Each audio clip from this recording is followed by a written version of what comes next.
Hi guys, it's Mark again. Anyways, I was just watching another video from a Senate hearing sa Pilipinas.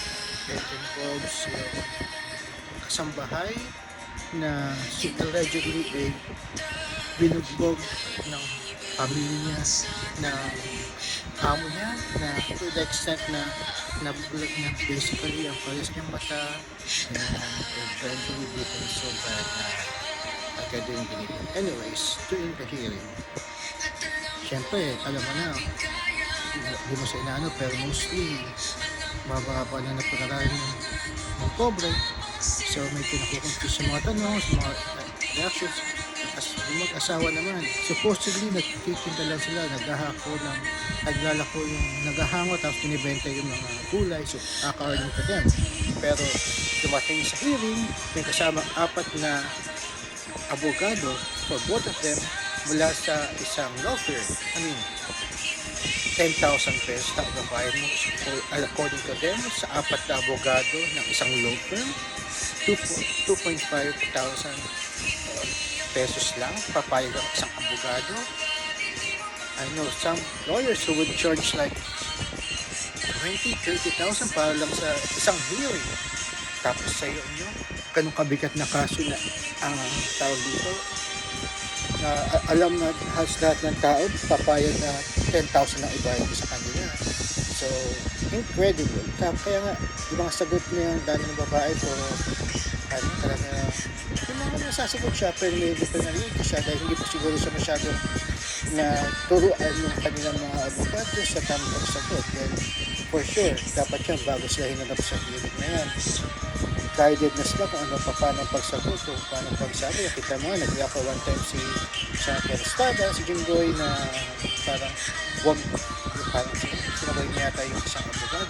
According, and kumakita rin, for FYI lang po, legally blind ako, so I just mostly listen to it. Kaya hindi makita yung picture ng babae. Tapos inaano nila na pumasok lang sa kanila, malinaw pa lahat ng mata, ganyan. 2019 pa lang isa nagkano, 2018. May acknowledge pa yung babae. Among babae na marami silang testigo. Eh, mga testigo naman ng gagamitin, puro katulong nila, bayaran nila. Siyempre, hindi makakampi yun. Alam mo sa kasabahay na inutusan pa ng bugbugin. Tapos, yung mga listahan pa support system ng mga binabali, hindi na nakalabas yung kasambahay. Paano babali sa pinagamitin yung pera niya? Tusunugin lang niya o pangkakamot lang niya ng ilong niya? Come on! I expect a better answer from her. Supposedly, dahil na pag apat na abogado, isang law firm mga abogado, mas marami pa siyang abogado kaysa doon sa nagre-reklamong kasambahay na supposedly marami dapat tumulong dahil alam mo na, attention yan eh. Alam mo naman may mga ibang abogado pag anong situation, gusto nila magpipisisang ako magtatanggol siya, ako magre-represent sa iyo dahil magamit na rin stepping sa either para magkaroon ng government practice, either mahalal or para mas marami yung mga kliyente, di ba? So, halata na lahat ng sagot niya, puro binabaliktad yung pobreng kasambahay nila na kanina nabito na nilalabasan. And then, there was yung insas na kumpisa yung tinatanong na doktor na yung tinatanong na inaano isang doktor na pwedeng aksidente. Parang pinagpipit na pwedeng aksidente na I know you cannot say for certain dahil wala namang enough evidence. Pero if you keep on just trying to repeat na pwedeng aksidente, parang in a way, pinagtatanggal mo na kagad yan, binibigyan mo kagad siya ng excuse na aksidente po yun, tsaka ano ba naman yun? Gagawa kayo, alam niyo ng ganung overly beaten up yung pobre. Hindi niyo kukunan ng x-rays yung chest area, yung lower body dahil hindi niyo sinabing masakit, nabugbog siya dun. Of course, di ba, pag ganun, full makeup na kagad yun. Kumbaga, parang full body scan na dapat yun. If you do an assessment lang ba yung ulo ng babae, yung mata lang ba ang i-assess mo dahil doon lang nakikita ng visible na problema niya? Di ba dapat i-check mo na at paano ba nag-assess ng admissions ng mga doktor sa Pilipinas? Kasi sa US, kahit sa mga nursing home, kahit mga nurses lang, full body assessment. Una, kailangan breathing, yung vitals, yung heart rate, tapos yung pain scale, tapos, di ba, PPR, tapos yung ano pa, yung pagkatapos ng vitals, start ka sa ulot, yung eyes, perla, yung neck, supine, kung meron ba ano, yung pupils pa, equal, reactive to light and accommodation, tapos yung breathing mo niya, normal, non-labored, yung stomach ba niya is non-distended, diba, soft, non-tender, tapos groin area, tapos yung paa, yung bintay, yung hita, yung lower back, yung pagtalikod, titignan mo yung under the breast kung babae para makita mo if there is any wound, kung ano man. Tapos ino-note mo kung may mga tattoo, kung may mga sugat, para if ever na dumating yung time na yung maliit na sugat ay maging stage 4 o magsabi siya na, oh, I didn't get this from home, I got this from the hospital, or I got it from the nursing home. Meron kayong proof na na-assess nyo, na-inote nyo na meron siyang sugat na doon prior to being admitted. Di ba ganun naman dapat? Oo. So, tataka lang ako na bakit parang kulang yata ang assessment na ginawa para sa pobre. Dahil pobre? Or sa dami ng doktor na nandun sa hearing na supposedly, I think, tumingin sa kanya? Ano lang po ito, reaction ko lang to, hindi ko alam, hindi ko nakikita. Sabi ko nga, I'm visually impaired. So, I can kind of, in a way, ano doon sa pobre dahil matali ng problema ko.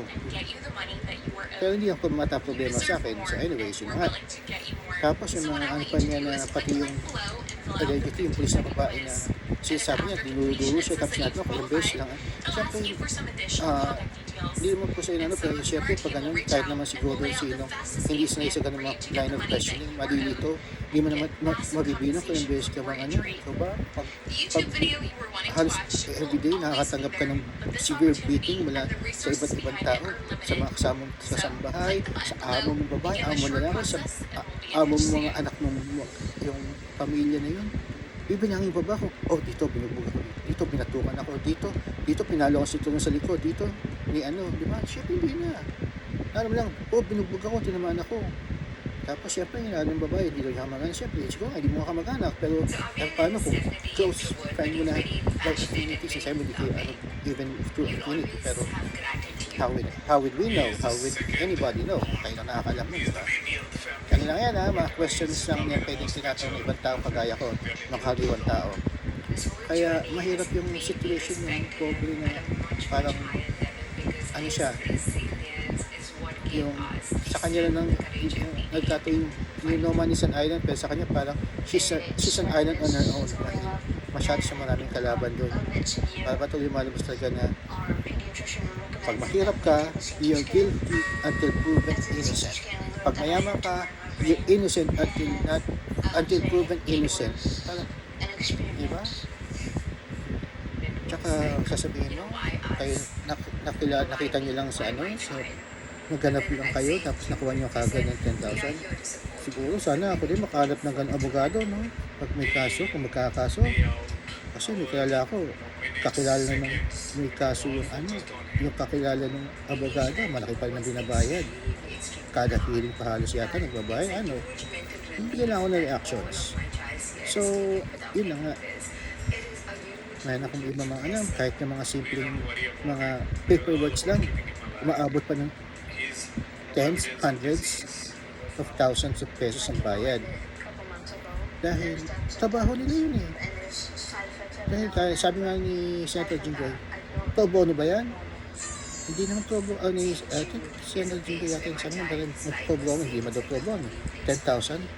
Ba't hindi pa pinag-pro bono? Ba't kumuha ka pa ng 2.5 sa asawa ko? Talagang yun lang ang sisingil nila, di ba? Anyways, masyado magulo lang yung hearing so far na nakikita ko dahil short clips lang nakikita ko dahil nakaka-depress. I mean, na isang araw, kahapon, napanood ko yung sa hearing doon sa mga polis. Ngayon naman, itong pamilya ng tapos katong pa di FCWT 18 and below is protected under law na minors. Di ba kaya nga 18 is allowed to vote dahil you're not a minor anymore, you're an adult. Sa bansa ba yung nagbabayad ng child support ang magulang. Pag dumating na sa 18 years old, ba't hinto ng child support, di ba? Dahil adult na siya eh. Considered you're on your own na.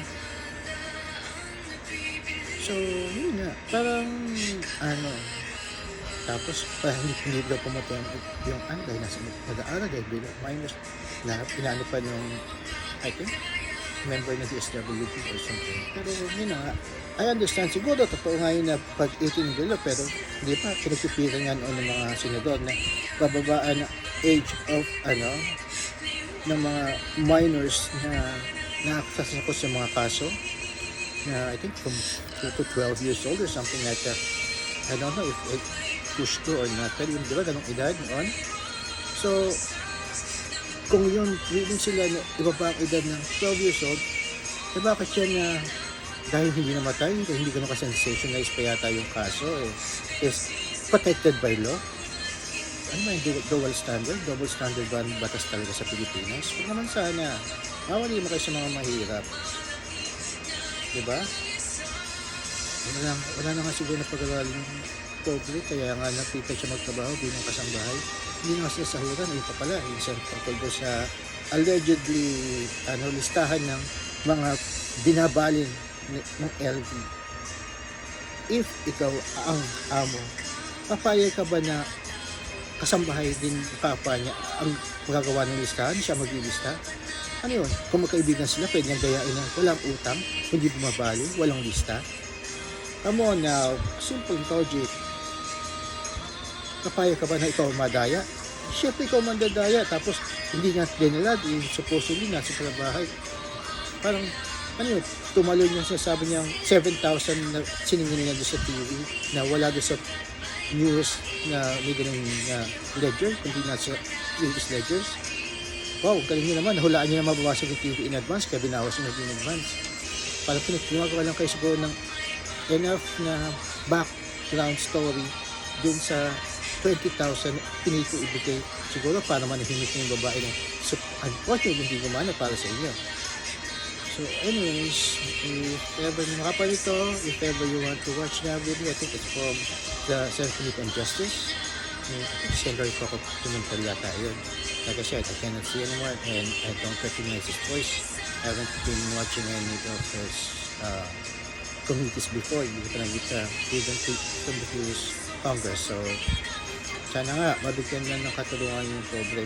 Huwag niyo pabayaan na dahil masyadong malakas yung legal defense ng kalaban is makawawa siya kahit na siyang agabyado, na siya pamalumbas na ng agabyado o nagsisinungaling. So, ingat po kayo lahat. Shalom.